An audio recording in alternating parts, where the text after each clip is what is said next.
بسم الله الرحمن الرحيم الحمد لله نحمده ونستعينه ونستغفره ونعوذ بالله من شرور أنفسنا ومن سيئات أعمالنا من يهده الله فلا مضل له ومن يضلل فلا هادي له وأشهد أن لا إله إلا الله وحده لا شريك له وأشهد أن محمدا عبده ورسوله أما بعد فإن أحسن الكلام كلام الله وخير الهدى هدى محمد صلى الله عليه وسلم وإن شر الأمور محدثاتها وكل محدثة بدعة وكل بدعة ضلالة وكل ضلالة في النار. So our lecture this evening is on the topic of the ways and means of acquiring knowledge. The ways and means of acquiring ilm, knowledge. And this is taken from a book which is based upon a lecture titled Al-Ilmu Wasailuhu wa Thimaruhu by Shaykh Sulaiman bin Salimullah al-Ruhaili. And this is a beautiful book, a very inspiring book. And so I wanted to share and remind some benefits, to remind myself first and foremost, and to share these benefits with you so that we can understand the great position that ilm, knowledge, has in the religion of Islam. So the Shaykh begins, after praising Allah Azza wa Jal and sending salat and salam upon the Messenger of Allah sallallahu alaihi wasallam, by mentioning that Allah Azza wa Jal, He sent our Prophet Muhammad sallallahu alaihi wasallam as a bashir. A bashir is one who brings good news, glad tidings. And likewise as a nadhir. A nadhir is one who warns. So we sent him as a bashir and a nadhir. As Allah Azza wa Jal mentions in the Quran, وَدَاعِيًا إِلَى اللَّهِ بِإِذْنِهِ وَسِرَاجًا مُنِيرًا.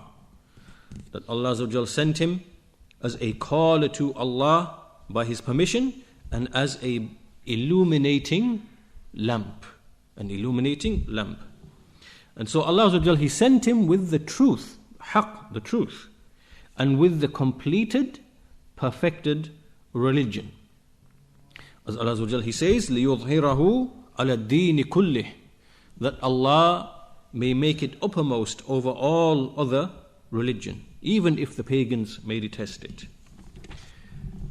And He made Muhammad likewise as the seal of the prophets. So He sent him as a bashir and a nadhir, and one who calls to the truth with the true, perfect, complete religion, that He may make it uppermost. And He made him also the seal of the prophets. So He is the seal of the prophets on top of all of that. And so the Messenger of Allah, he performed his duty, he fulfilled the trust, he conveyed the message. He did not leave anything of goodness which his ummah needs to become closer to Allah Azza wa Jal, except that he conveyed it and explained it. And nor did he leave any evil, except that he warned from it, that he mentioned it, and that he warned from it. For that reason, what the Messenger of Allah left us upon is al-bayda, which is absolute clarity. The night is as clear and distinct as the day is clear and distinct from each other. And so, upon this, anyone who swerves and deviates from this path alongside its clarity and apparentness, then he is someone who is perished. He will perish. Now, once we understand this, the question arises, what is it that the Messenger of Allah, what did he leave? What was the inheritance that he left? Did he leave dinars? Did he leave dirhams? Did he leave properties? Did he leave clothing? What did he leave? And the answer to this question is that the Messenger of Allah, he did not leave a dinar, a dirham, which is spent and expires, nor did he leave any clothing like a thobe, which wears out and perishes. Rather, what he left, meaning what did he leave for his ummah? He didn't leave wealth and possessions and properties and dinars and dirhams for his ummah. What did he leave for his ummah? What did he leave? Rather, he left an inheritance which is great and mighty and which remains and persists. And this inheritance is something which every person, if he wants a portion of this inheritance, he can acquire this inheritance. As with normal inheritance, where you have to be a relative, you have to be a blood relative, and where some relatives, they prevent other relatives from taking part of the inheritance if they are present, unlike this type of inheritance, which is only available to blood relatives, this inheritance of the Messenger Muhammad sallallahu alaihi wasallam is available for every single person who takes the ways and means to adopt it. So I and you and every person, we can take from this inheritance of the Messenger Muhammad sallallahu alaihi wasallam. So this means that the Messenger of Allah, he left ilm, he left knowledge, he made knowledge to be inherited. And this is because the deen of Islam, our religion Islam, which is the deen of every single messenger, is based upon ilm, it is based upon knowledge. It is not based upon blind following, it is based upon ilm and basira, insight and understanding, fiqh and amal and action. This is the essence of our religion. It is unlike what we see with the Nasara, for example, the Christians, or with the Yahud, or with other than them, where we do not see that they have, that the average person proceeds upon ilm. This is not what they have, because they strayed from the ilm that was brought by Isa alayhi salam and Musa alayhi salam and other than them from the prophets and messengers. So the deen of Islam is a deen of ilm and basira and fiqh and amal. It is not a religion just of worship, just making ibadah without any ilm, without any understanding. So it is a religion of ilm. And to worship and to act without knowledge is the way of those who are astray. This is mentioned in Surah Al-Fatiha. Every day we recite this surah. غَيْرِ الْمَغْضُوبِ عَلَيْهِمْ وَلَا الضَّالِّينَ. Two types of people which are mentioned. Those who act without knowledge, those who worship Allah without ilm. And this is represented strongly in the Christians, in that they worship Allah blindly upon ignorance, and so therefore they are misguided. And nor is Islam a religion of where a person, he refrains from acting. So he has the ilm and he refrains from acting, because this is the way of those upon whom is Allah's anger. And this is represented amongst the Yahud. They have this trait amongst the Yahud, in that they have the ilm, they know the truth, and they refuse to abide by the truth. So the path of Islam is a path which is built upon ilm, and it is founded upon knowledge and understanding, and to act upon that knowledge. So once this is clear now, that Allah Azza wa Jal perfected Islam by way of the Messenger, sent him the complete religion, and he fulfilled his trust, what did he leave behind? He left inheritance, which is ilm. This ilm does not perish, it does not expire, it like clothing and wealth, rather it is something that is mighty and great. Then we see in the Sharia of Islam many texts in the Quran and the Sunnah which explain the greatness of this ilm, the greatness of this knowledge and its virtues. So we shall mention just some of the texts that are mentioned here by the Shaykh. From them is the statement of Allah Azza wa Jal, إِنَّمَا يَخْشَى اللَّهَ مِنْ عِبَادِهِ الْعُلَمَاءِ, that indeed only those from the servants of Allah fear Him, those who have ilm, those who have knowledge. So those who fear Allah as He truly should be feared are the ones who have ilm, they are the ulama. And their fear of Allah Azza wa Jal, their khawf, their khashya, is one which is complete. And it follows on from their ilm, their knowledge of Allah Azza wa Jal, because their knowledge of Allah Azza wa Jal is likewise, it is plentiful. And, it is plentiful. So therefore it follows that their khashya and their khawf of Allah Azza wa Jal would follow on from that. Likewise the statement of Allah Azza wa Jal, يَرْفَعِ اللَّهُ الَّذِينَ آمَنُوا مِنْكُمْ وَالَّذِينَ أُوتُوا الْعِلْمِ دَرَجَاتٍ. Allah will raise those amongst you who have been given, those who believe amongst you, and those who have been given knowledge in ranks, in degrees. So Allah Azza wa Jal, He bestows upon a servant Iman, faith. And then on top of this faith, He then bestows upon him knowledge. And with this knowledge, and what follows on from that knowledge, He will raise him in degrees and ranks, because this ilm is something that leads him to benefit from this ilm in terms of his action. So Allah increases him rank upon rank, level upon level. And as for the person who has just knowledge in and of itself without Iman, without any faith, then this knowledge will be of no benefit to him. And it will not raise him. Rather, it will simply lower him and humiliate him.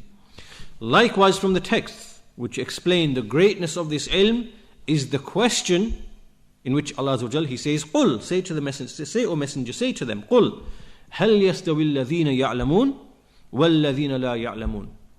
Are those equal, those who know and those who do not know? This is a rhetorical question by which rejection is intended. It is to say that how can those be equal, those who know and those who do not know? How can they be equal? With which intellect can they be treated the same? And so this also indicates the greatness of the position and the status of the ulama, the scholars. From the sunnah, we see there are great and mighty statements from the Messenger of Allah Sallallahu Alaihi Wasallam which explain the greatness of this ilm. From them is the well-known hadith from Sahih Muslim, وَمَنْ سَلَقَ طَرِيقًا يَلْتَمِسُ بِهِ عِلْمًا سَحَّلَ اللَّهُ لَهُ بِهِ طَرِيقًا إِلَى الْجَنَّةِ. Whoever sets out on a path in order to pursue knowledge, Allah will make easy for him by way of that a path to paradise. وَمَا اجْتَمَعَ قَوْمٌ فِي بَيْتٍ مِّن بُيُوتِ اللَّهِ يَتْلُونَ كِتَابَ اللَّهِ وَيَتَدَارَسُونَهُ بَيْنَهُمْ إِلَّا خَفَّتْهُمُ الْمَلَائِكَةُ وَنَزَلَتْ عَلَيْهِمُ السَّكِينَةُ وَغَشِيَتْهُمُ الرَّحْمَةُ وَذَكَرَهُمُ اللَّهُ فِي مَنْ عِنْدَهُ. And nor do any people gather in a house from the houses of Allah. They recite the book of Allah, they study it between them, except that the angels lower their wings, surround them, and tranquility descends upon them, and mercy envelopes them, and Allah mentions them to those who are with Him. And likewise in a similar hadith, at the end of which the Messenger of Allah, he said, in fact we'll read the whole hadith, مَنْ سَلَقَ طَرِيقًا يَلْتَمِسُ فِيهِ عِلْمًا سَحَّلَ اللَّهُ لَهُ طَرِيقًا إِلَى الْجَنَّةِ. Whoever sets out on a path to knowledge, Allah will make easy for him a path to paradise. وَإِنَّ الْمَلَائِكَةَ, and indeed the angels, لَتَدَعُ أَجْنِحَتَهَا, they place their wings, or they lower their wings of humility, out of pleasure, out of being pleased with the student of knowledge. وَإِنَّ طَالِبَ الْعِلْمِ يَسْتَغْفِرُ لَهُ مَنْ فِي السَّمَاءِ وَالْأَرْضِ. And indeed the one who pursues and seeks knowledge, everything which is in the heavens and earth seeks forgiveness for him. حَتَّى الْحِيتَانُ فِي الْمَاءِ, until even the fish in the water, in the sea, seeks forgiveness for the seeker of knowledge. وَإِنَّ فَضْلَ الْعَالِمِ عَلَى الْعَابِدِ كَفَضْلِ الْقَمَرِ عَلَى سَائِرِ الْكَوَاكِبِ. And indeed the excellence of the scholar over the worshipper is like the excellence of the full moon over all of the stars. إِنَّ الْعُلَمَاءِ وَرَثَةُ الْأَنْبِيَاءِ. Indeed the scholars are the inheritors of the prophets.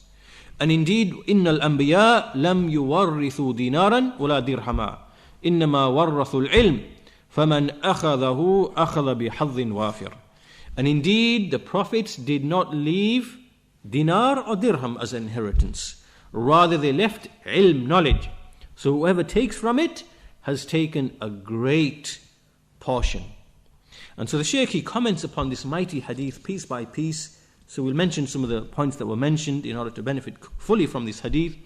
مَنْ سَلَقَ طَرِيقًا, whoever sets out on a path, meaning whoever left his house, whoever walked out from his house, whoever left his family, whoever left the ease with which he was in his house, and he left his house.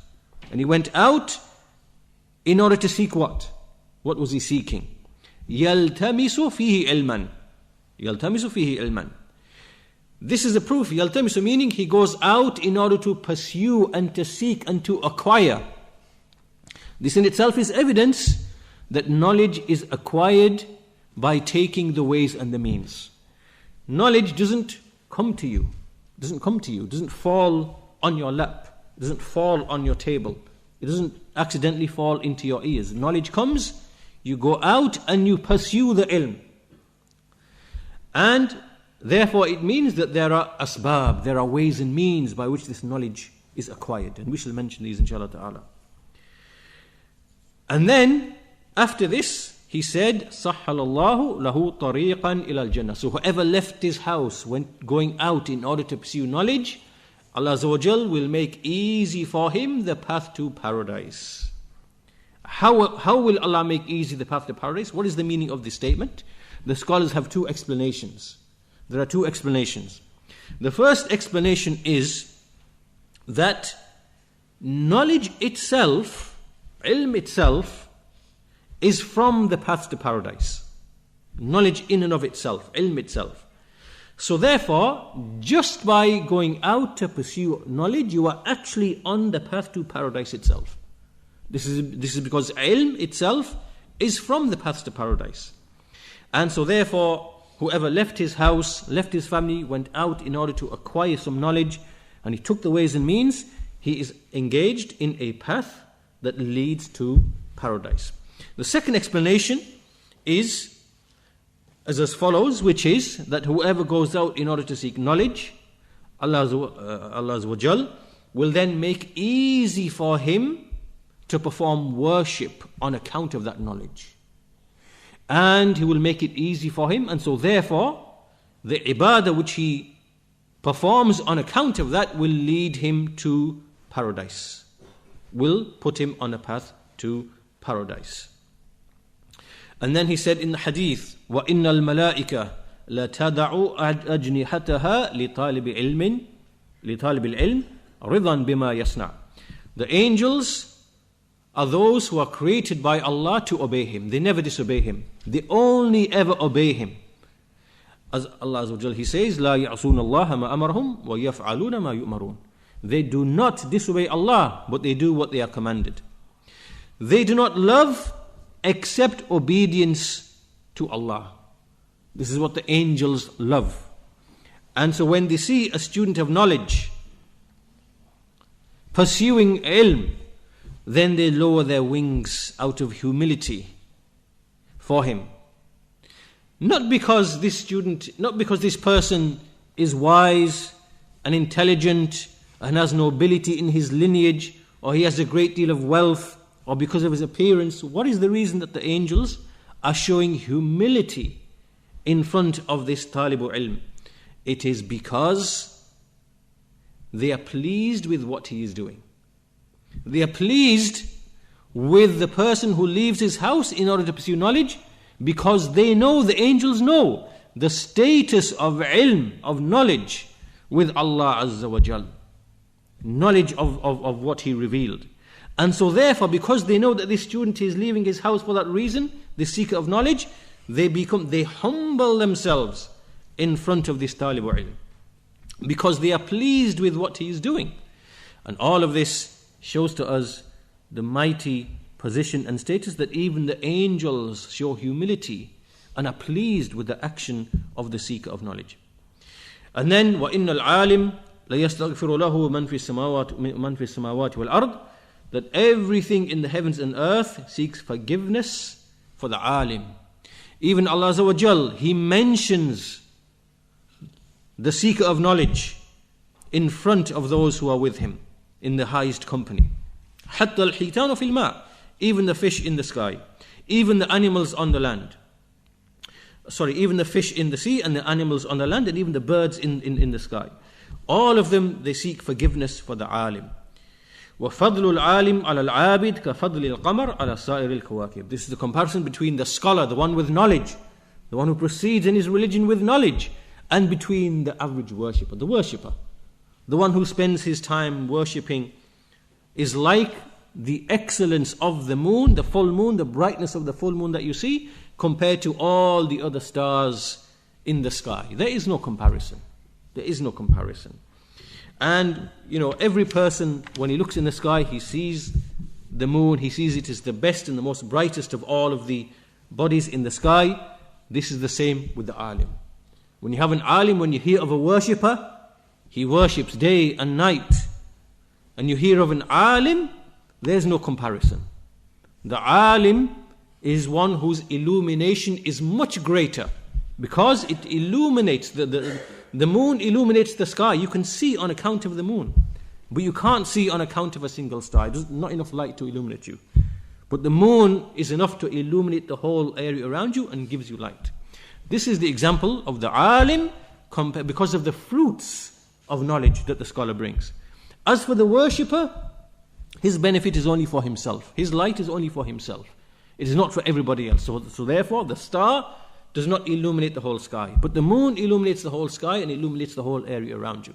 This is the excellence of the alim over the worshipper. Likewise, he then said at the end, وَإِنَّ الْعُلَمَاء وَرَثَةُ الْأَنْبِيَاءِ. Indeed, the scholars are the inheritors of the prophets. The closest of all people to the Prophet ﷺ are the scholars. When a person dies, he leaves his wealth, he leaves his belongings, he leaves his properties, he leaves his cars, he leaves everything. And, as we said before, that the relatives come, and so some may prevent others from the inheritance because they are closer in relation. This is how it is with the inheritance of the world. But when the prophets die, the scholars are the ones who inherit from them, the ilm. And they are the closest of all people to the prophets. As it is said, أَحْلُ الْحَدِيثِ هُمْ آلُ الرَّسُولِ وَإِن لَمْ يَصْحَبُوا نَفْسَهُ أَنْفَاسَهُ صَحِبُوا. Which means, the people of hadith, the ones who took the hadith from the Messenger of Allah, they are the family of the Messenger. Even if they did not accompany himself as a person. Rather, anfasahu sahibu, meaning that his expressions and his utterances which he made, they are companions with his utterances. So when they preserve the hadith, they write the hadith, they memorize the hadith, and they recite them and teach them, they are with the expressions and the statements of the Messenger of Allah. They are with him in that sense. And this is the inheritance they have taken from him. And وَإِنَّ الْأَنْبِيَاءَ لَمْ يُوَرِّثُوا دِينَارًا وَلَا دِرْهَمًا. The prophets did not leave dinars or dirhams, because these are things which perish, they end, but rather they left ilm. So anyone who takes from this ilm, he has taken a portion of the inheritance of the Prophet sallallahu alaihi wasallam. So this is a great and mighty hadith. And likewise from the ahadith, مَنْ يُرِدِ اللَّهُ بِهِ خَيْرًا يُفَقِّهُ فِي الدِّينِ. To whomsoever Allah intends to show goodness, then He will grant him understanding of the religion. Understanding of the religion. And this is a measure that every person can take for himself. Because as the scholars explain, there is the reverse understanding of this hadith, which is that if Allah does not intend to show goodness to a person, He will not give him understanding of the religion. So this now becomes a measure. You know if Allah is intending good for you or not.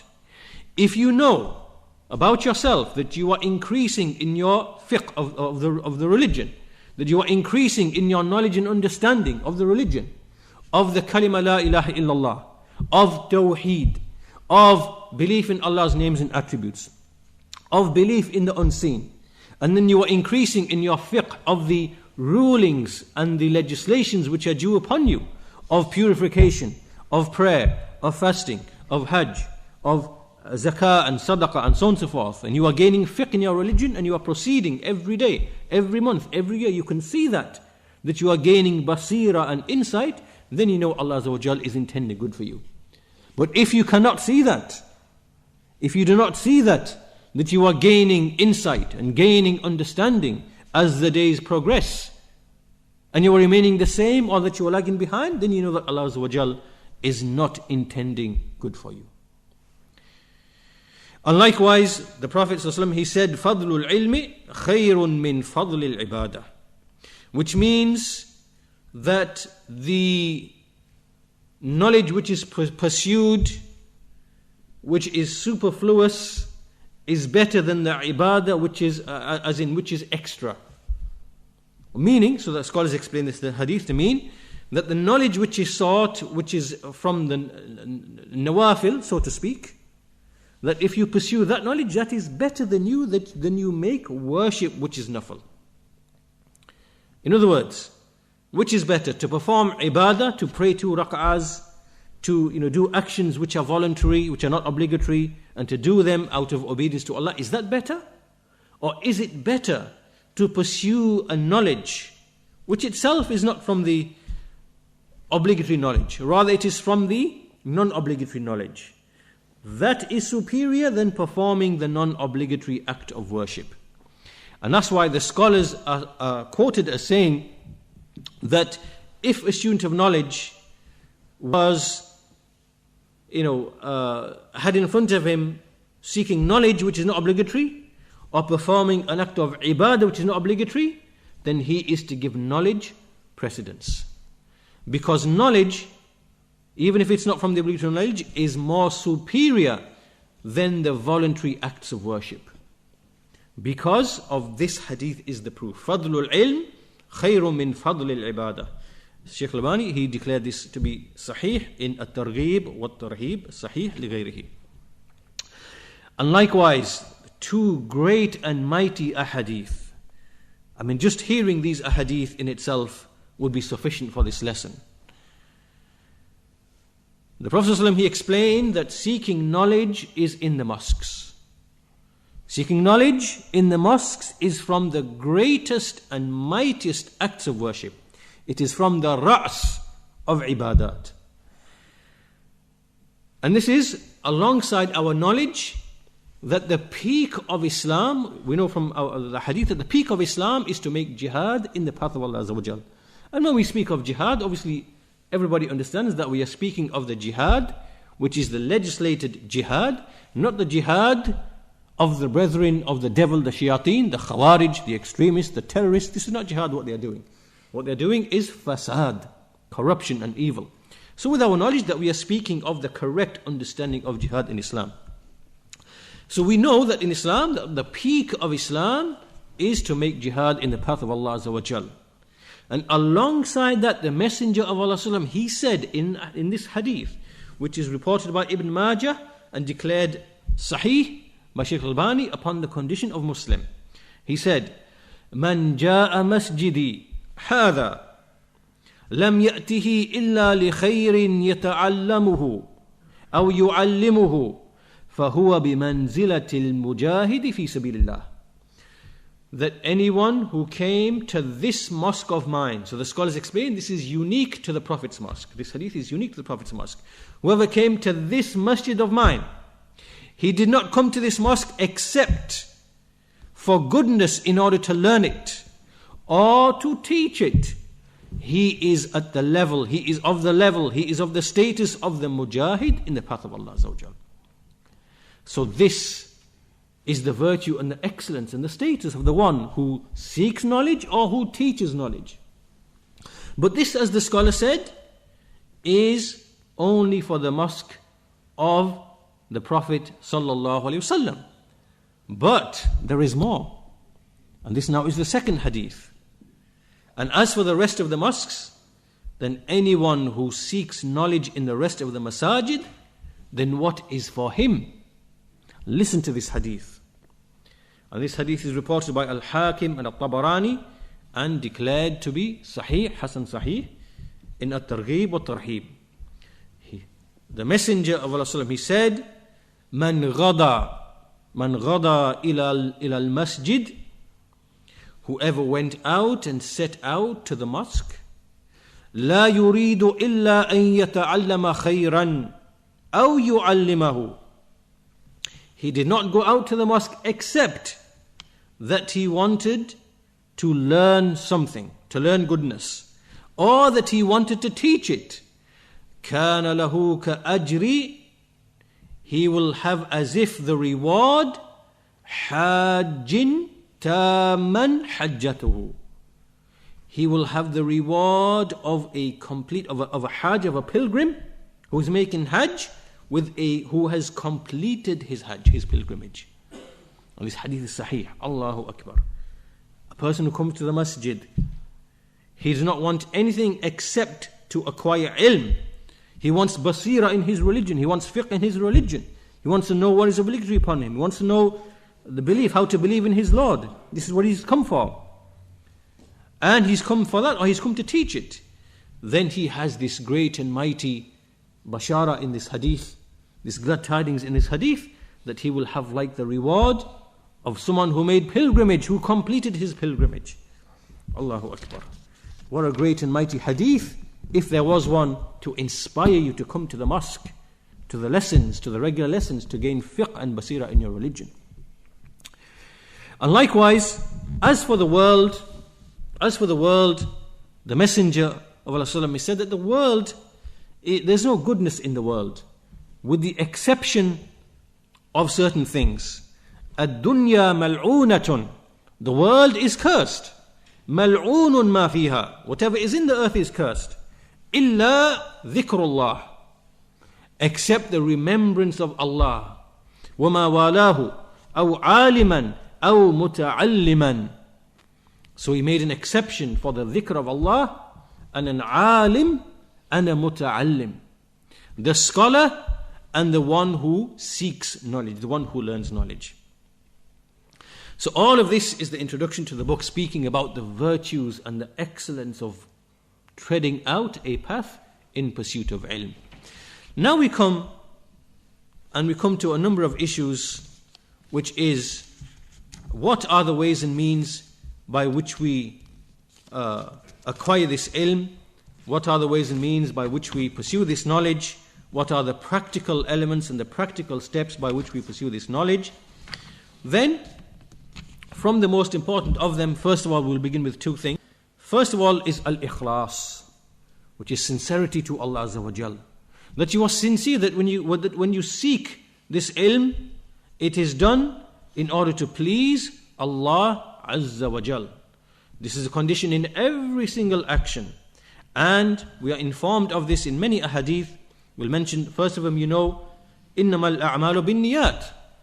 The actions are judged by the intentions behind them. And we are reminded of the hadith of those men who will be judged first on the Day of Judgment. There will be amongst them a man who acquired knowledge. He taught the knowledge. He read the Quran. He will be brought in front of Allah Azza wa Jal, and all of the favors of Allah will be recounted to him.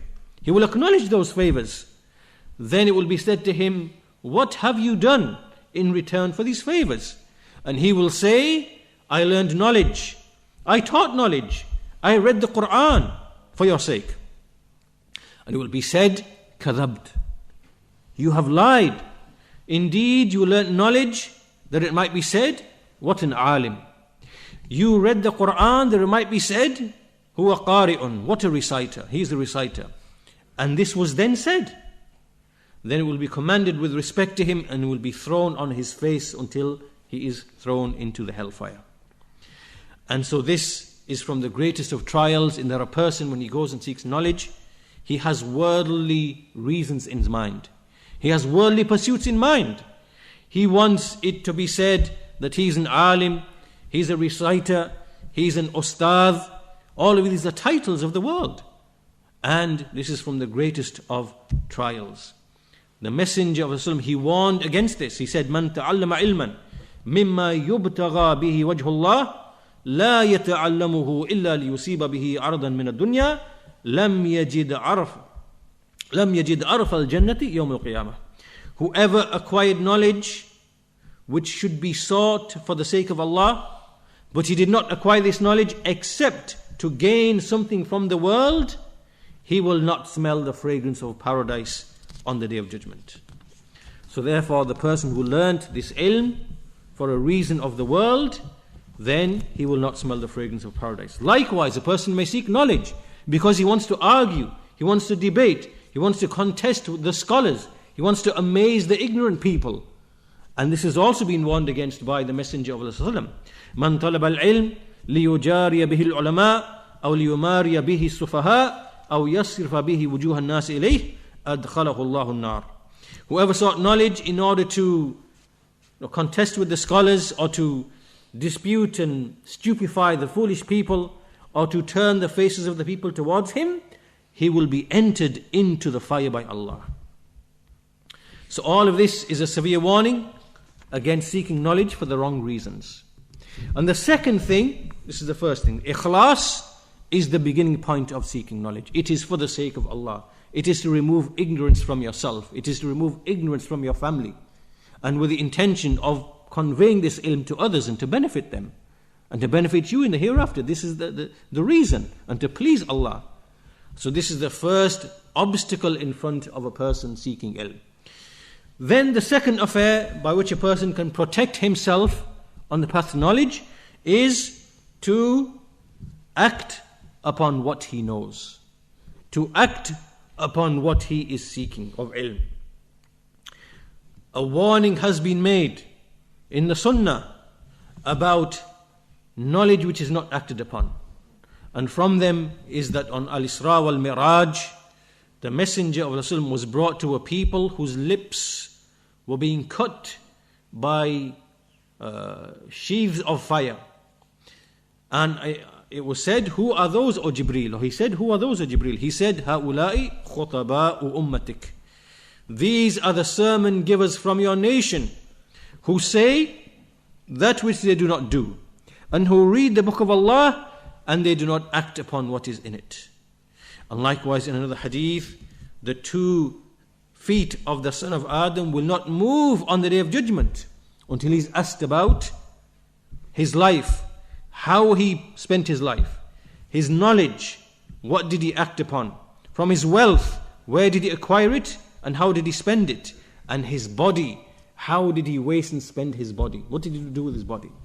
So from the affairs mentioned here is the issue of knowledge and acting upon this knowledge. So these 2 things are from the starting points of seeking ilm. The first is ikhlas, sincerity to Allah Azza wa Jal. The second is that to consolidate this knowledge is to act upon this knowledge. This is from the greatest means of protecting this knowledge, because knowledge is like an animal. If you don't tie this knowledge, like a camel, you have a camel, and you don't tie this camel, the camel will disappear and walk away. This is likewise with knowledge. So what is it? How do you tie the knowledge down? It is by acting upon it. So the rope which ties the camel, then the action is the rope which ties down the knowledge and keeps it with you. So amal, after action, it is something that ties knowledge to you. Look at the example of the Sahaba radiallahu anhum. They used to not proceed with more than 10 verses at a time. They would take 10 verses of the Quran. Then they would learn the meanings of those verses. Then they would look at what action was demanded and required by those verses. Then they would act upon those verses. And so they would say, فَتَعَلَّمْنَا الْعِلْمَ وَالْعَمَلَ جَمِيعًا. So basically we learned the knowledge and the action at the one and the same time together. This is how the Sahaba would acquire knowledge. They would acquire knowledge and consolidate it and tie it down with ilm. And so they took 10 verses at a time, and they never just memorized the entire Quran without any understanding, without any fiqh, without any basira. No, they took 10 verses at a time, learned them, memorized them, then studied them, understood the meanings, took out the rulings, looked at what action was demanded from them. Then they acted upon all of that. And all of this kept the ilm with them. It kept the ilm with them. And so this now leads us to the third from the ways and means of seeking ilm, and it is the taqwa of Allah Azza wa Jal. Of Allah Azza wa Jal. To fear Allah Azza wa Jal. As we see the wasiyah of Allah in the Quran, وَلَقَدْ وَصَّيْنَا الَّذِينَ أُوتُوا الْكِتَابِ مِنْ قَبْلِكُمْ وَإِيَّاكُمْ أَنِ اتَّقُوا اللَّهِ. That indeed we have made as a legacy or teaching or advice to those who were given the book before you, and you likewise that you have the taqwa of Allah. This is something that was given to the prophets, to all of mankind, to the believers, and to everyone. It is to have the taqwa of Allah Azza wa Jal. What is the meaning of the taqwa of Allah Azza wa Jal? There are many different definitions. It is to work obedience to Allah, upon a light from Allah, upon knowledge from Allah, whilst hoping in the reward from Allah. It is to abandon disobedience to Allah, upon a light from Allah, meaning upon knowledge, fearing the punishment of Allah. This is one definition from Talq bin Habib. Another definition of taqwa is that you know that, or that Allah should see you in those things in which He has commanded you, and that He does not see you in those things in which He has prohibited you. This is another explanation of what it means, taqwa, that Allah sees you only in those things which He's commanded you, and He does not see you in those things in which He has prohibited you. Likewise, from the taqwa of Allah Azza wa Jal is to abandon sins, and like we see in the poetry, خَلِّ الذُّنُوبَ صَغِيرَهَا وَكَبِيرَهَا فَهُوَ التُّقَى وَاصْنَعْ كَمَاشٍ فَوْقَ أَرْضِ الشَّوْكِ يَحْذَرُ مَا يَرَى. The taqwa is like the example of a man who is proceeding upon some earth in which there are thorns. So he proceeds with care and caution. He lifts his garment and he sees where he is stepping. This is the definition and the meaning of taqwa. Likewise, from the definitions of taqwa is to put between yourself and between the punishment of Allah a barrier. To erect a barrier between yourself and between the punishment of Allah Azza wa Jal. And what is this barrier? It is to do what He commanded and to keep away from what He prohibited. All of these are definitions of taqwa given by the scholars from the Salaf and other than them. And there is no doubt that the taqwa of Allah, whoever has this taqwa, he will be taught by Allah Azza wa Jal. This is stated in the Quran as He says, وَاتَّقُوا اللَّهِ وَيُعَلِّمُكُمُ اللَّهِ. If you want to be taught by Allah, then have the taqwa of Allah. Allah will increase you in ilm and fahm and huda and basira by having the taqwa of Allah Azza wa Jal. Fourthly, from the ways and means, so now we've established ikhlas and acting, al-amal, bil-ilm. Thirdly, we said the taqwa of Allah Azza wa Jal. And fourthly is that a person has clear objectives. He has a clear objective and he has clear steps which are going to take him to that objective. Now this is very, very important. The Shaykh says that if you are going out to pursue knowledge, your objective should be very clear.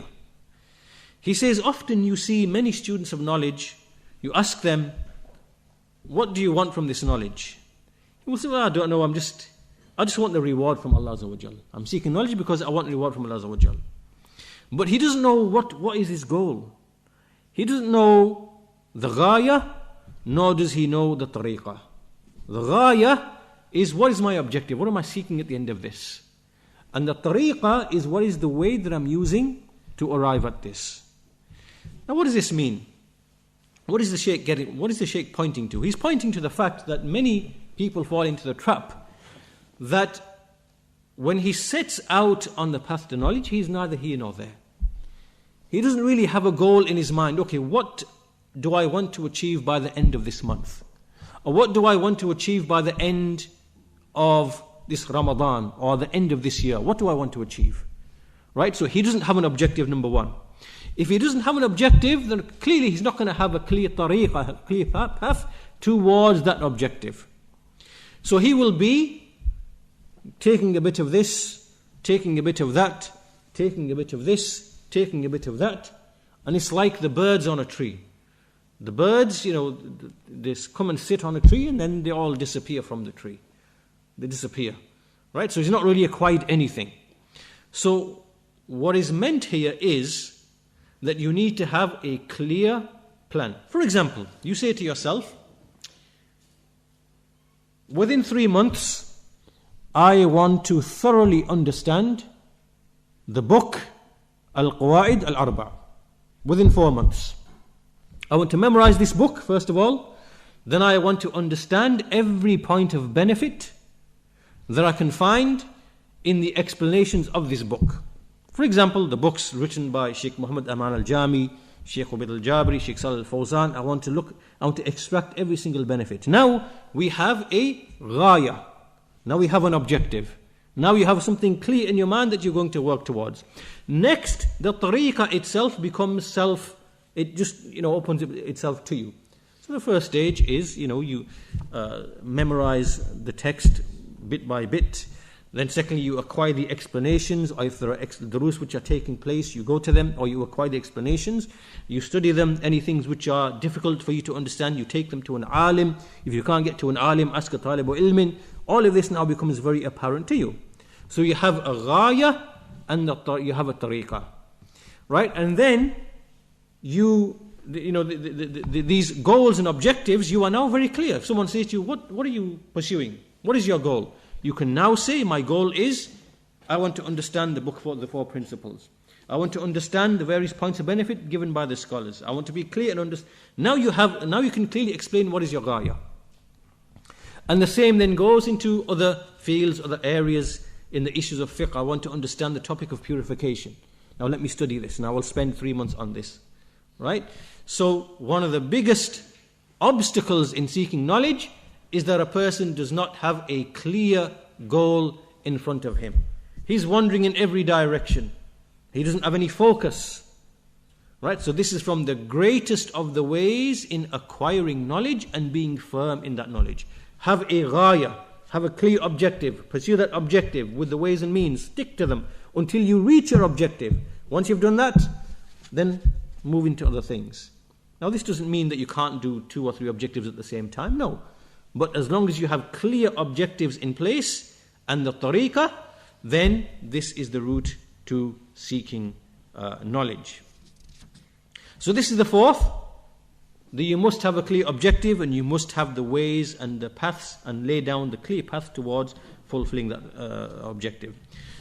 The next thing is that of seeking knowledge, the 5th thing is that a person must have the knowledge of how to acquire the sciences. How do you acquire the sciences? You must have the ways and means. To give an example, a person might want to travel upon a journey. He comes to the sea and he wants to go on a journey, but he doesn't know how to swim. So how are you going to proceed in the journey? You don't know how to swim. How are you going to proceed? Likewise here, that you must have knowledge of how to proceed in the path of knowledge. Now, what is the actual means and the mechanism that you proceed, like you proceed on a journey? How do you proceed on the path to knowledge? So from those affairs that we should understand whilst we proceed upon knowledge, and from the ways and means as to how to acquire knowledge, is that we understand that we begin with the small issues before we begin with the great and mighty issues. This makes sense. And the example is given of a chick which leaves the egg. If it tries to fly at the very beginning, it's going to fall and break its neck. So the chick begins in small steps, step by step, until it becomes strong and its wings become strong. Then it flies a little bit under the supervision of its parents. And then it gets used to that. Then eventually it flies a bit more. Then eventually it gets stronger and stronger until it can fly all the way with its parents. This is how a chick develops in knowledge. And so, in terms of flying. And likewise with ilm, you begin with the small issues before you move to the large issues. Now, how is this practically shown? Practically, for example, the books which are written, they are in different categories. There are the small, concise books in a field of knowledge. In Aqidah, for example, in Allah's names and attributes, for example. Then there are intermediate books. Then there are the detailed, elaborate books. So you always begin with the first small books first, the simple, concise issues. Then you move to the more detailed explanations or books. Then you go to the more elaborate books.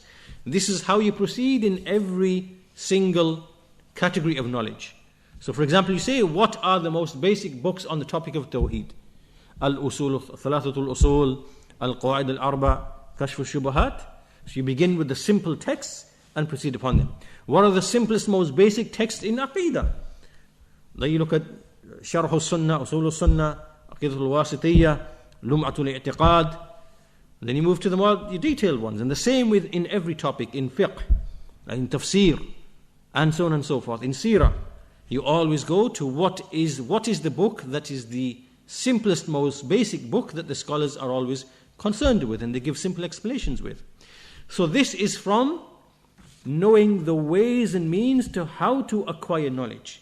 You don't jump into the complex, detailed books that deal with all of the issues of khilaf and so on and so forth, because you will become confused. Rather, you start with the foundations, with the simplest text, and move step by step. And so this is the way to acquiring ilm. The way to acquiring ilm. It is done in a certain way, in a certain procedure. That's the fifth point. The sixth point is that a person should have the greatest of attachment and concern with the books of the Salaf. The books written by the Imams of the Salaf. That's where his focus should be. And there's no doubt that the books that were written by the Salaf are filled with all goodness, and that the latter part of this ummah will not be rectified except what rectified the early part of this ummah. And so, therefore, when we look in the books of the Salaf, the books that are written in the topics of Aqidah, topics of Manhaj, topics of Fiqh, topics of, and the books which are recommended by the scholars, then we flock around them and we give them the greatest attention. So this is point number 6. Point number 7 is that and this is also vital, this point as well, that a person actually uses his mind in terms of understanding and memorizing. Now pay attention to this, because this is very, very important. Shaykh says that many students of knowledge have lost, especially in our time today, they have lost this practicality of actually using their mind at the time of acquiring knowledge. And what they've done, now you're going to find this, he says what they've done is that now they start relying upon papers. And they attend many lessons, but they benefit very little. Why? Because when a person comes to a lesson, what is he doing? Is he occupying his mind with what the speaker is saying? Is he thinking and reflecting what is the speaker saying? And taking mental notes and grasping and thinking about it? Or is he spending his time just writing notes? Now, I don't want you to misunderstand this issue, because writing notes obviously is part and parcel of learning. So let's not misunderstand what the Shaykh is saying. But what he's saying here is a tendency whereby, and you will know from your own experience, that sometimes your intent is to just simply write down every word that the speaker is saying. So what's going through your mind is not grasping what he is saying and understanding what he is saying, but your concern is, let me write every single letter and word so I can get down what he said. Right? So your mind now is occupied with the actual words, and you're not grasping what he's saying. You're not thinking and reflecting about what he's saying. And so the end of the lesson will go, and you've got a whole bunch of notes, but you've not really grasped much of what he said. And then you think to yourself, yes, well, I've got the notes now, I'm going to go back and I'm going to revise them, and then I'll understand what the lesson was about. Then you go home and you put the book away, and then, a week passes by, 2 weeks pass by, 3 weeks pass by, and you haven't gone back to that knowledge. This is routine. We know we experience these things. If we are true to ourselves, we know that this is something that happens. So the Shaykh is saying that this is not how the Salaf used to be. And the Salaf used to use their mind both for memorization and in terms of understanding at the point of acquiring knowledge. Now the Shaykh mentions an amazing story here from Abu Isa at-Tirmidhi. Now this is a comparison between the minds of that time and the minds of this time. And we have to try and understand, why is there the difference? Why is the difference between the minds of the Sahaba and the scholars of Hadith and our minds today? What are the reasons why there's a great difference? So here Imam Abu Isa at-Tirmidhi, it is mentioned about him that he actually wrote from a Shaykh 2 volumes of Hadith. And then he happened to meet him on a journey. He met the Shaykh from whom he wrote 2 volumes of Hadith. He happened to meet him on a journey. So he said to the Shaykh, he said, "Oh Shaykh, can you read to me those Hadith that you narrated to me, the 2 volumes of Hadith?" And he had with him what appeared to be 2 volumes. At-Tirmidhi this is. Right? So he's saying to a Shaykh, "Read to me the Hadith which you read to me before." And with him were some papers, were some volumes. And so his Shaykh thought that he has with him 2 written volumes, but the volumes were empty, there was nothing in the volumes. Blank paper. Right? So he requests from his Shaykh to read back to him. So the Shaykh began to read all the Hadith, like 2 volumes worth of Hadith, to read him back to him. And when the Shaykh finished, he then looked at these papers that are with At-Tirmidhi, and he finds that they are just blank. There's nothing in these papers. So he was thinking all along that he's going to test to see, but there's nothing in the papers. So now he says to At-Tirmidhi, "Are you not ashamed? You are asking me to recite to you, making me think that you have 2 volumes with you, and there's nothing with you at all?" So At-Tirmidhi said, so I then told him my story. I said, "Actually, I've memorized them all. I memorized everything that you said the first time round." And so he said, "Okay then, read them to me then." So At-Tirmidhi began to read all of the Hadith, read every single Hadith one by one. Remember, 2 volumes of Hadiths. Every single Hadith with the Isnad, one by one. And he did not make a mistake in a single letter. Not a single letter. So the Shaykh said to him, "Well, actually, you knew you were going to meet me, so you just memorized them before you came." And so the Shaykh said, "You just wanted to show me that you were a Hafiz. So you memorized them before you came, and obviously it's easy for you." So At-Tirmidhi said, "Okay, read to me some other Hadith besides them." So the Shaykh then began to recite 40 Hadiths with the Isnad. So immediately afterwards, after hearing those 40 Hadith, At-Tirmidhi recited back to him the 40 Hadith without making a mistake in a single letter. And this, amazed him, that he heard them in the same sitting and repeated them in the same sitting exactly as he heard them without making a single mistake. Then we have the example of Shaykh al-Islam Ibn Taymiyyah rahimahullah ta'ala. When you read Majmu' al-Fatawa, and he's asked a question, so he says, "Su'ila Shaykh al-Islam," and then you start reading the answer, and the answer goes for 10 pages, then it goes for 20 pages, then it goes for 30 pages.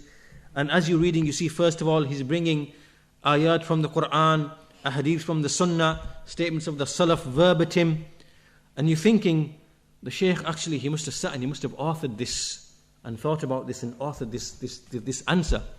But the reality is that he was writing the answer while the person is sat there in front of him, and writing it all down. And then at the end of it, he writes, "Well, this is what we can say in brief. And if we were to expand in detail, it would require some further elaboration, but this is what we write in brief." And he's written 30, 40, 50 pages, 60 pages, 70 pages, all from the top of his head. Ayat from the Quran, a hadith from the Sunnah, statements of the Salaf, verbatim. He's quoting from books verbatim, and he's actually right to the letter. So you can see, how is it that these scholars are able to recall knowledge? What is it that they are doing? They are using their minds. They are using their minds, that they are able at the time of acquisition to understand that knowledge and to put that knowledge in their mind somehow so it stays in there.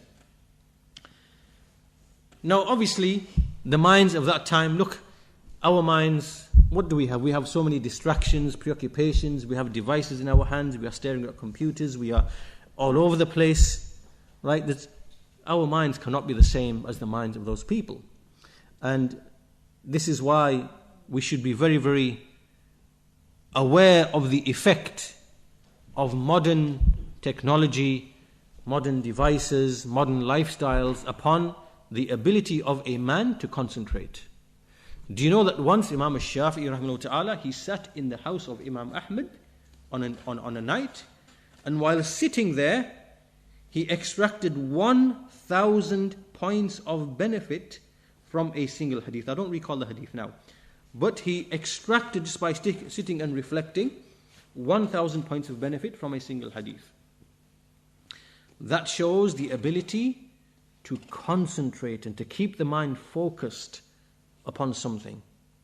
Nowadays you sit for 5 minutes. Now this is the YouTube generation and the social media generation, producing people who can't maintain their concentration upon something for 2 minutes.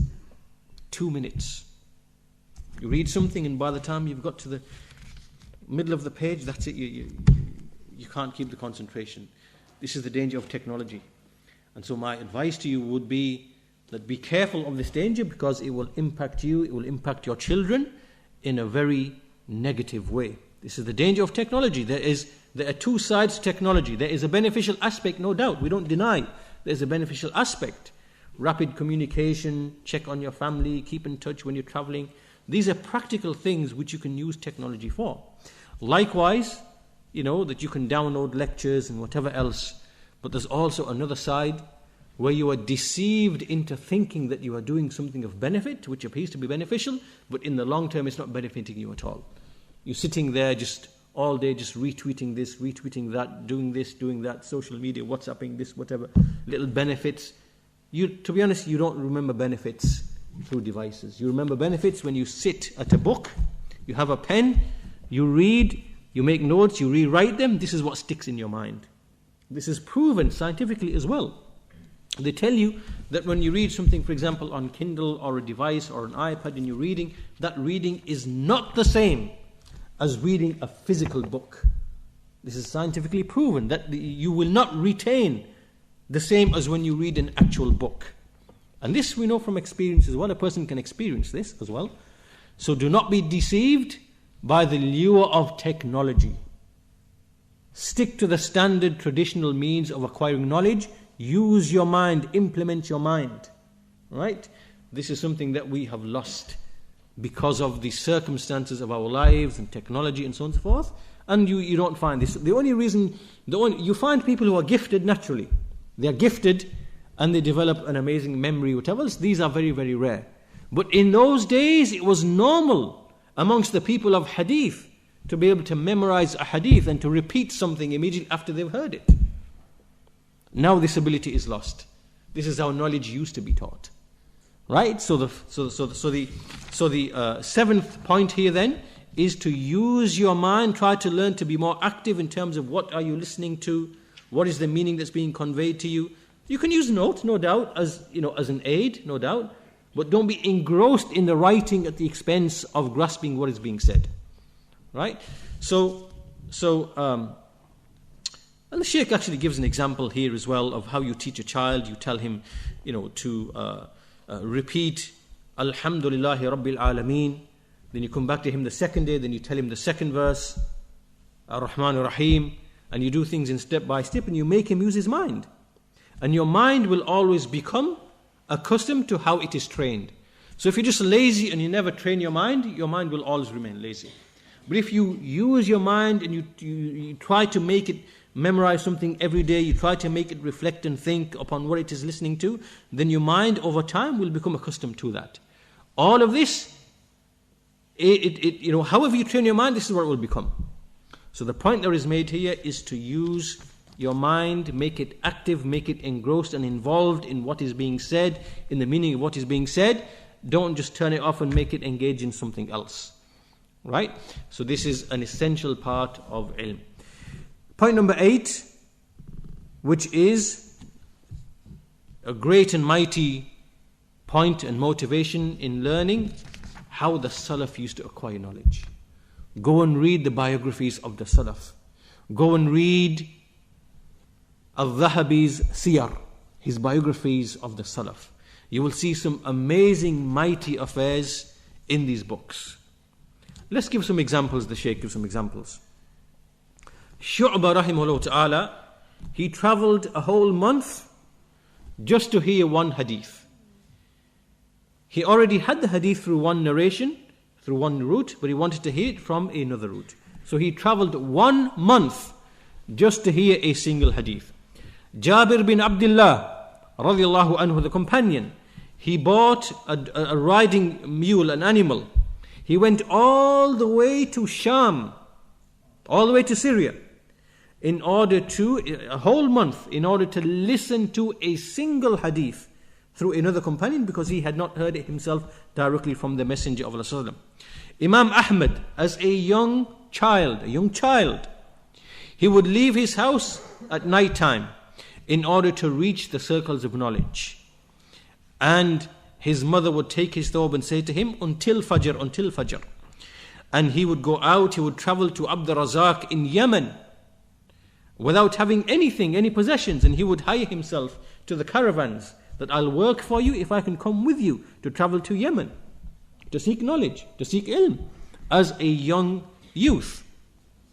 So when you start reading the biographies of the Salaf, you will become amazed at what you read about the lengths that they want to seek knowledge. Take this example of Abu Hatim al-Razi, rahimahullah ta'ala, an imam from the students of Imam Ahmad, Abu Hatim al-Razi. He said, the first time that I left for seeking knowledge, I left for 7 years. I went for 7 years.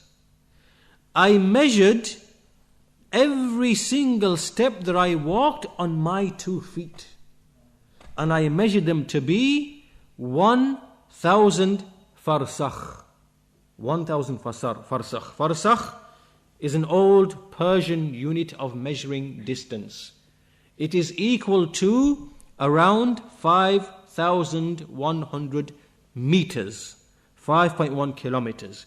It is equal to just over 3 miles. So he measured 1,000. Now think about this. Not only is he going out seeking knowledge, he's computing in his head, because you would know by measuring how many steps of yours would equal a farsakh. Right? So not only is he going out seeking knowledge, he's computing in his head, remembering every step that he took and determining a farsakh, which would be however many thousands of steps. And then he worked out and determined that he'd made 1,000 of those in that 7 years of seeking knowledge. That means 3,000 miles walking on his 2 feet in the pursuit of knowledge. 3,000 walking. Forget what you may do in a car, traveling up and down the country, going to this conference or that conference, and to, 100 miles in the car, which takes you an hour. He went walking. And then Abu Hatim, he says, then I went to Bahrain. From Bahrain, I went to Egypt. Mashiyan, walking. So Bahrain is on this side in the Persian Gulf, and he went walking to the to Misr, which is on the other side of the Red Sea, walking. Then from there he went to Ramla in Palestine, walking. From Palestine here he went to Dimashq, Syria, walking. Then he went north to Antioch, which is further towards Turkey, walking. Then he went to Tartus, walking. Then he came back down to Hims, which is again in Syria, walking. Then he went back across to Ramla in Palestine, walking. Then he rode to Iraq. Then he rode on a beast all the way to Iraq. All of this was on my first journey, and I was a person of 20 years of age. A young man of 20 years of age, and he's walked 3,000 miles in pursuit of knowledge. Think about that. And then Abu Hatim. And then there are other stories as well, and because of, we want to conclude the lesson as well, there are many other things that we don't want to miss out. And likewise we see his son, Abdurrahman, who is his son, he says, when we read his story as well, amazing, he was from the most severe of people of taking knowledge from his father. He would read to his father as he was going to the mosque. He would read to his father on a journey. He would read to his father in entering the house. He would read to his father whilst he was relieving himself. So he'd read to him whilst his father was relieving himself. He would read to his father when his father was sitting and drinking some water. He never left any opportunity to read knowledge, or meaning to acquire knowledge from his father. And he also says that we were in Egypt for 7 months. Not once in that 7 months did we eat cooked food, on the pursuit to knowledge.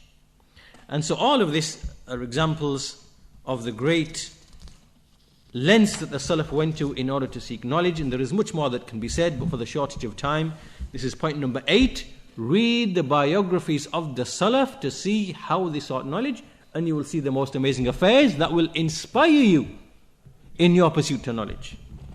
Point number 9 is not to be engaged in the excess things of the worldly life. There are many things of the world that are just excesses. You do not need them. They waste your time. And do not waste your time in the excesses of the worldly life. Sitting around, conversations, chats, meetings. All of these things are excessive things that you do not need in your life. You see many people, when it comes to seeking knowledge in the masjid, after 20 minutes while the speaker is speaking, he'll start dozing off. Yet when he goes and he's sitting and we are speaking about joking and laughing and the football and this and whatever else, and now he's alive and he's now paying attention. Right? This is the fact, this is the reality. You see many people, you sit with them for an hour, 2 hours, all they want to talk about is their job and this and what happened in their job and what's happening in this and whatever else. Or what's happening to his business and what he is going to pursue next. Or he'll talk about is this. There's no other concern.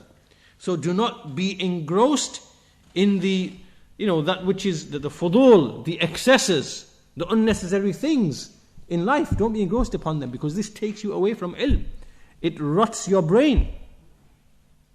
Keep focused upon ilm. So I'm going to quickly summarize the next 3 points because we are short of time. But this is point number 9. Do not engross yourself in things which are from the excesses of the world. So point number 9 was that the Salaf never used to occupy themselves, engage themselves in the fudul, the excess things of life. They were not like this, because this takes a person away from ilm. And if they were to engage in affairs, they are affairs such as, for example, keeping the ties of kinship, keeping the family ties. This is something desired in the Sharia. Or if there was a need that they had, an occupation, a pursuit, these are genuine needs that people need for their life to, for life and welfare and so on and so forth. These are things which we need. But beyond that, there are fudul, there are excess things which come in between you and the pursuit of knowledge, and the Salaf never used to engage in these types of affairs. So this is point number 9. Be careful with your time. Engage in activities and things which are useful and fruitful. Do not waste your time. Number 10 from the ways of seeking ilm is that you choose for yourself righteous company. Have the right type of company who have lofty goals and lofty concerns. Choose a man, choose a person who this is a man who has lofty ambitions. He has lofty concerns. He has goals in his life in terms of ilm and whatever else. Don't choose a companion, as we said, who is concerned is just to speak about the football and his business and whatever else and the worldly affairs and the things which are happening in his family and all of this, and that's all he occupies his time with. Whenever you meet him, this is all you're going to hear from him.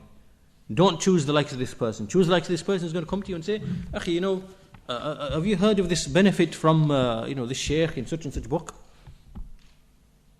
Who's going to raise questions which are of benefit, and who's going to make your mind stimulate, who's going to stimulate your mind and make you want to pursue other things and find things and research things and analyze things and share things that he's learnt with you.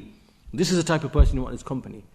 Not the person who's going to just, tell you about his dunya or whatever else and just waste hours and hours of your time, because your time is precious.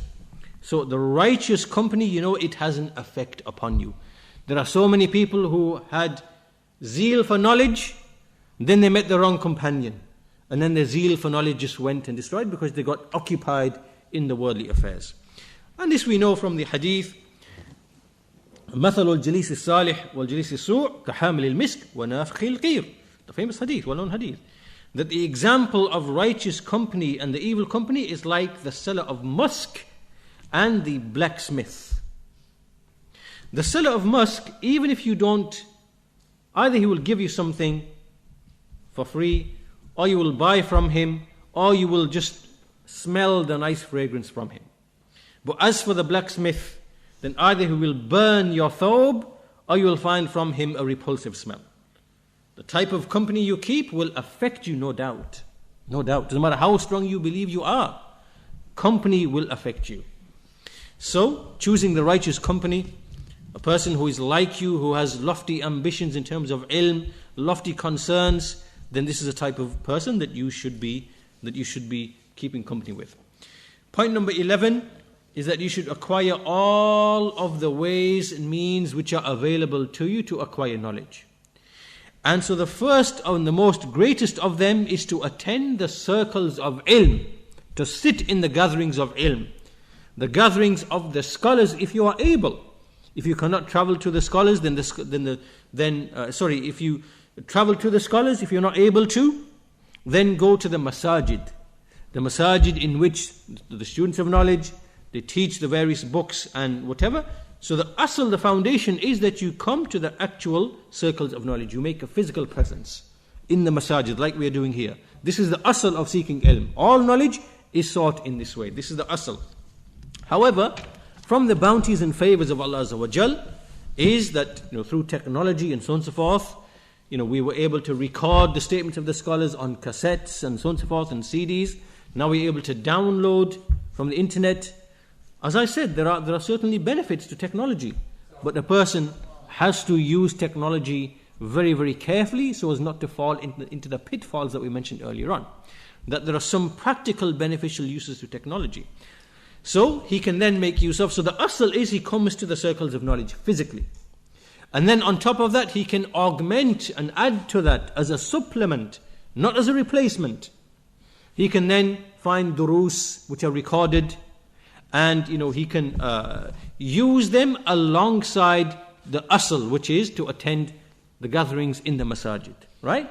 So basically you can make use of all of the means which are available to you by way of the web, by way of the cassettes, by way of the CDs. All of this is an aid and a support, no doubt. It is useful. So a person uses that alongside the things that we mentioned previously. So this is point number 11. And point number 12 that we'll finish with, inshallah ta'ala, is that from the affairs that aid you in seeking knowledge is that when you take a book, make an index of the book. Make an index of every benefit that you've acquired from the book. So for example, you take a book like this or any other book and you read from beginning to end, and as you're reading from beginning to end, you say, okay, page 1, you might find a benefit in that page.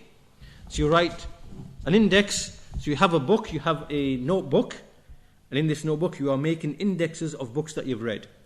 So in this notebook that you have, you write, for example, the book, Al-Ilmu Wasailuhu wa Thimaruhu. When you write the author, you write who published the book.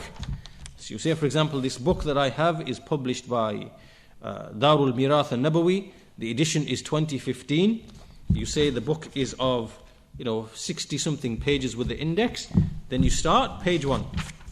You read through it and you see, okay, what benefit have I found in here which I do not otherwise know? So you write benefit, and you summarize the benefit.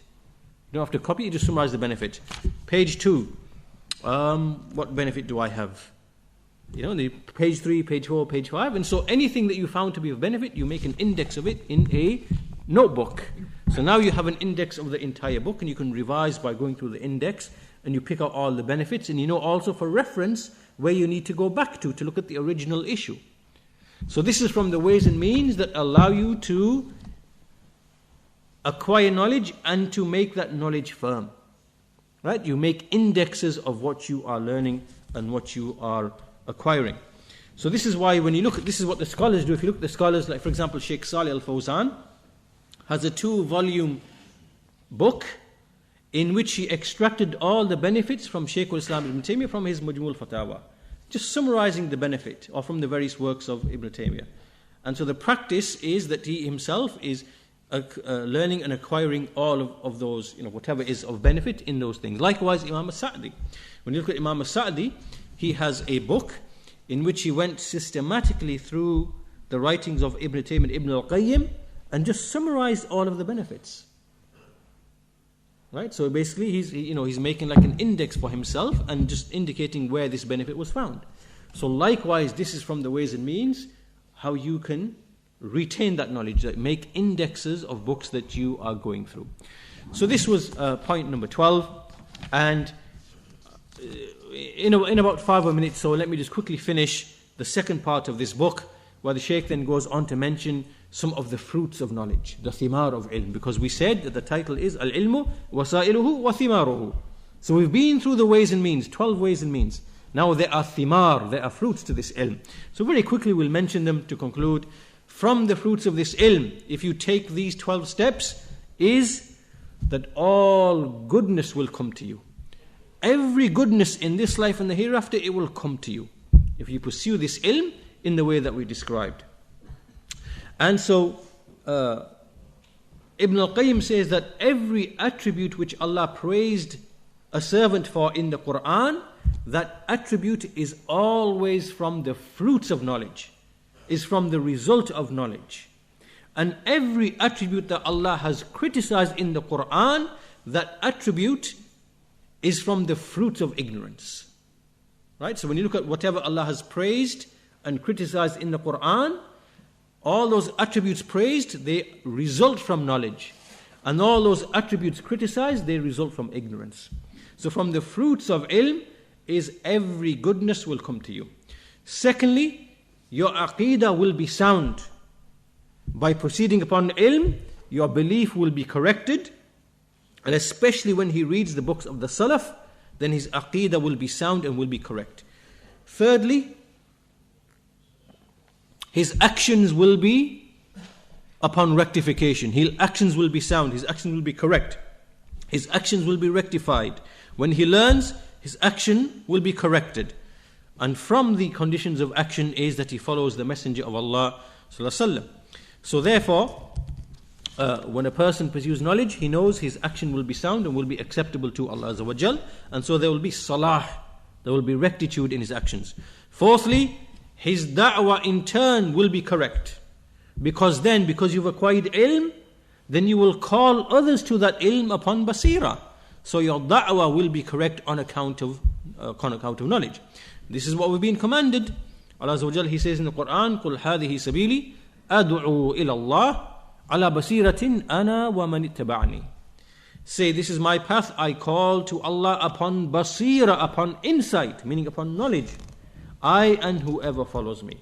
So by pursuing ilm and removing ignorance from yourself, then when you call your family to Allah Azza wa Jal, when you call your society to Allah Azza wa Jal, you will be calling upon basira, upon ilm, upon insight.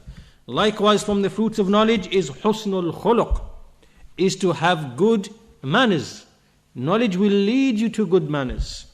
And good manners, as you know, are very weighty and heavy on the scales. There are many ahadith which speak of the weightiness of husnul khuluq with Allah Azza wa Jal. And so from the fruits of ilm, when a person acquires ilm and acts upon this ilm, he will see a change in his behavior. He will be righteous towards his parents. He will be righteous towards his family. He will be righteous towards his Muslim brothers and sisters. His ta'amul with the people will be, in a certain way. All of these changes will be seen in his behavior, in his character. This is from the fruits of ilm. And if he does not see these changes, it means there is a flaw in his seeking ilm. It is not sincere. There's something wrong if these changes are not found in a person. There's something clearly wrong if those effects are not seen. Sixthly, from the fruits of seeking knowledge is that a person is constantly receiving reward. As we said, when a person sets out and leaves his house to seek knowledge, he's on a path to paradise. He's involved in an act of worship for every moment he leaves his house seeking knowledge. So he's acquiring a huge amount of thawab, reward, by pursuing knowledge. Seventhly, from the benefits of ilm is just the general benefit that comes from knowledge. The more knowledge that is found with individuals, the wider and the greater the benefit expands into the society. This is the seventh benefit. The eighth benefit that the Shaykh mentions is that the reward for this person continues in this life and the hereafter. As we see in the hadith, Man allama ilman falahu ajru man amila bihi la yanqusu min ajri al-amili shay. Whoever taught knowledge, he will continue to have the reward of the one who acted upon it. Nothing will be removed from the reward of the one who acts upon it at all. And likewise the hadith, إِذَا مَاتَ الْإِنسَانُ انْقَطَعَ عَنْهُ عَمَلُهُ إِلَّا مِنْ ثَلَاثٍ. When a man dies, all his actions cease except for three. إِلَّا مِنْ صَدَقَةٍ جَارِيَةٍ, recurring charity, أَوْ عِلْمٍ يُنْتَفَعُ بِهِ, or knowledge by which the people continue to benefit. This will continue to accrue to him. أَوْ وَلَدٍ صَالِحٍ يَدْعُو لَهُ, or a righteous son who continues to make supplication for him. All of these are from the great and mighty fruits that come from knowledge itself. And with that we conclude our lesson there. We ask Allah Azza wa Jal to give us tawfiq in benefiting from what we have learned today. We ask Allah Azza wa Jal to accept this from us. Walhamdulillahi Rabbil Alameen, wa sallallahu ala nabina Muhammad wa ala alihi wa sahbihi ajma'in.